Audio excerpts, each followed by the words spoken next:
Hola chicos, con algo de injusticia se podría empezar a describir al Curtiss P-40 Warhawk por lo que no fue.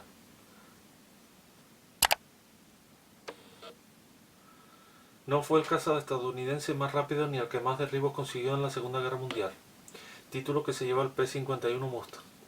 No fue el más producido, lo supera tanto el Mustang como el P-47 Thunderbolt, aunque lo llegaron a fabricar 13.738 unidades de Warhawk.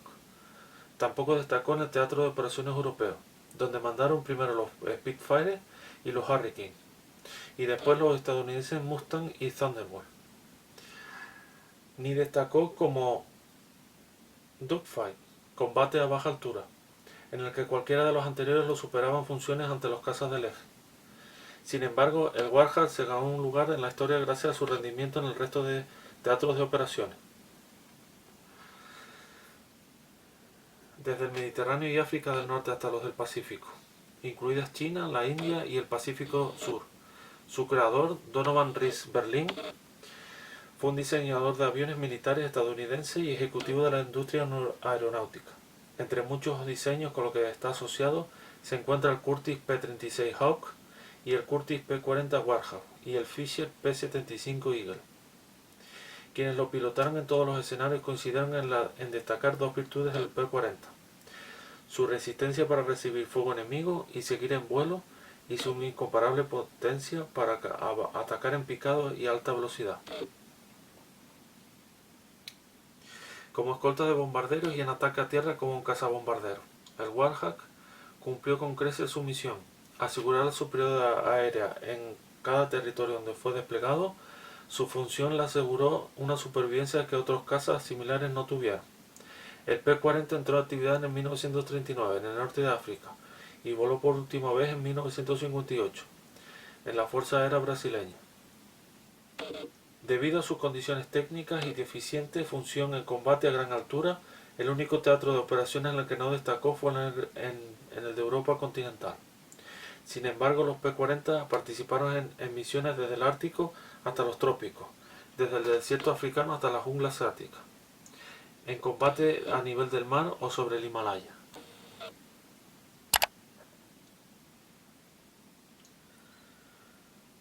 A pesar de sus constantes mejoras, jamás estuvo al nivel de los cazas alemanes, aunque combatió contra ellos de igual a igual en el frente africano, donde sí demostró su superioridad ante los cazas y bombarderos italianos. Entre 1941 y 1942, bajo las diferentes banderas de la Mancomunidad Británica, Gran Bretaña, Canadá, Australia, Nueva Zelanda y Sudáfrica, escuadrones de P-40 actuaron en Túnez, Libia, Egipto y Argelia, en combate aéreo, escolta de bombarderos y ataque a tierra.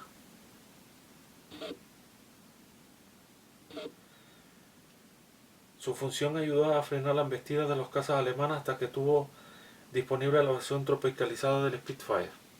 Como as de estos cazas cabe destacar a Clive Robinson Caldwell. Fue el principal as de Australia en la Segunda Guerra Mundial. Se le atribuyen oficialmente el derribo de 29 aviones enemigos en más de 300 misiones. Ahora les dejo sus dimensiones técnicas.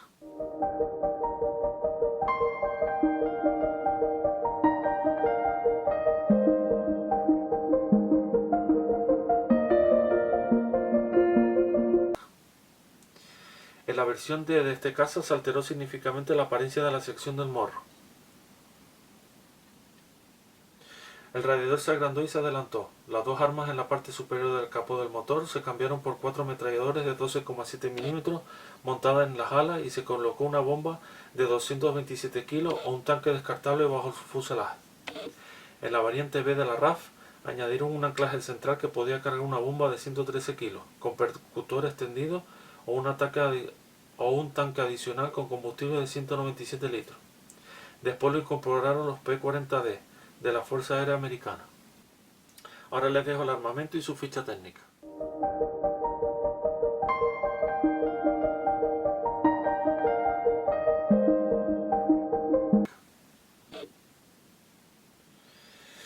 Así que bueno, espero que les haya gustado este modelo de avión de la Segunda Guerra Mundial y su pequeña historia.